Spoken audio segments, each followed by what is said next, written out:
hundreds of thousands more.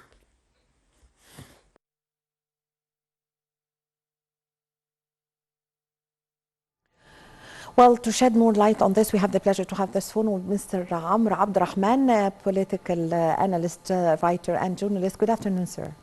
Good afternoon to you. Hello to you and the dear viewers. Thank you so much.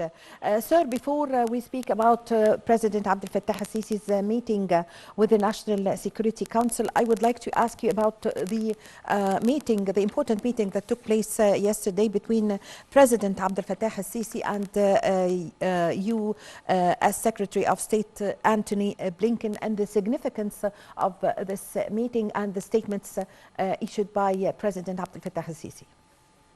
Well, of course, this is a very important and crucial decision. It's expressed the tough situation and the strong situation that Egypt has taken and kept generation after generation towards the Palestinian rights and the Arabic rights in the occupied lands by the Zionist existence. We have four important crucial decisions and important decisions. We refuse displacement policy that the Zionist existence tried to make in the occupied land, as according to the red line policy, the red line strategy that Mr. President Abdel Fattah al-Sisi has declared in both in Libya and on Sinai. There is a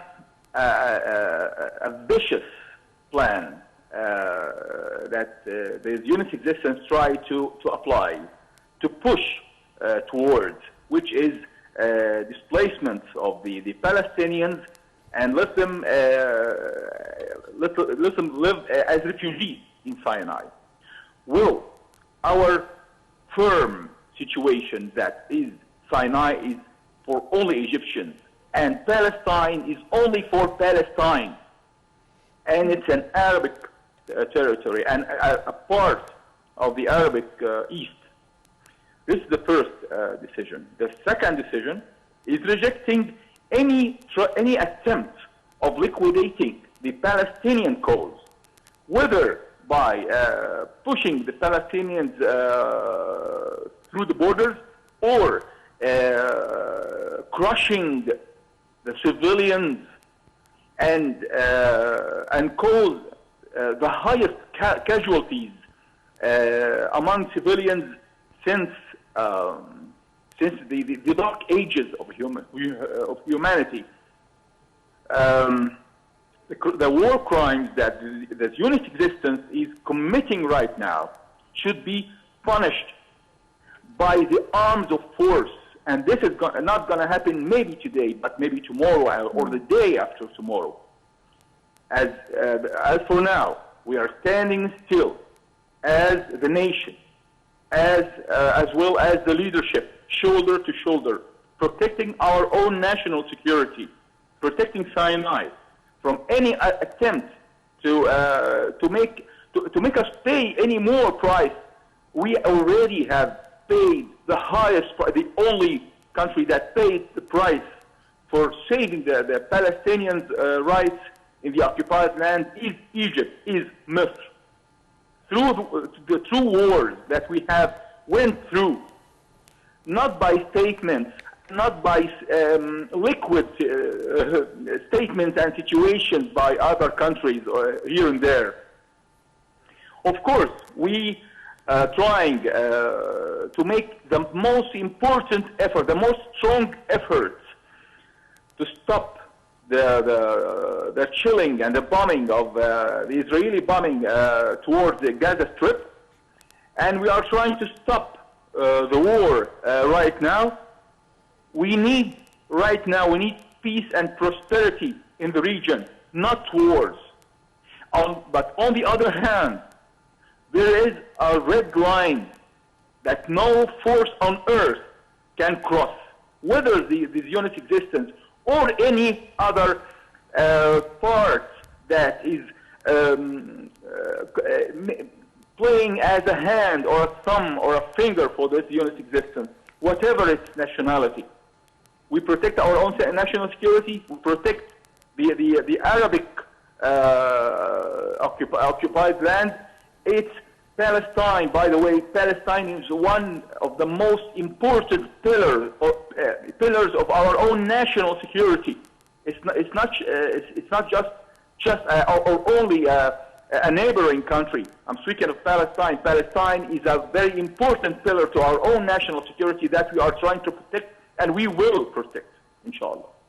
Yes, so Mr. Abdurrahman, the President, concerning the meeting with President Abdel Fattah al-Sisi with the National Security Council on Sunday, and the decisions that has been taken and the statements by President Abdel Fattah al-Sisi during this meeting, give us an idea about this. The President said that the violence targeting and aggression targeting the civilians in Palestine should stop immediately. Also, he said that he is intensifying contacts with the international and regional organizations and also aid organizations, because Egypt wants to secure the passage of the humanitarian aid that is going to be sent to Gaza Strip through the Rafah border. So give us an idea about the decisions that has been taken during this meeting. Yesterday was a historical meeting held by Mr. President Abdel Fattah al-Sisi, along with Mr. Blinken, the Foreign Minister of the U.S. And it was a historical meeting because, first, this meeting was held on the background of the Egyptian map that shows that Palestine and not Israel is our neighbor on the map. First. Second, Mr. President has taught that, Mr. Blinken a lesson. He's taught the U.S. politicians a lesson, a harsh and a tough decision, lesson on civil rights and true civil laws and true human rights. We are talking about the international law, the crimes of war that are committed toward the civilians in Gaza Strip. And he mentioned figures and numbers to refresh the memory of the history that are being hidden by the international media. He mentioned that 12,000 martyrs of the Palestinians have passed away through only the past 5 conflicts in 10 years. On the very same period of time, the Zionist existence has lost only 2,500, half of them only in the last of the current crisis. That means, that shows how terroristic actions that are being committed by the Zionist existence toward the Palestinians who lived and living in hunger and pain and depression and pressure, and for being forbidden their simple rights in living, in water, in electricity, in food, in work, in life. They are forbidden their own right to live in dignity as a human being.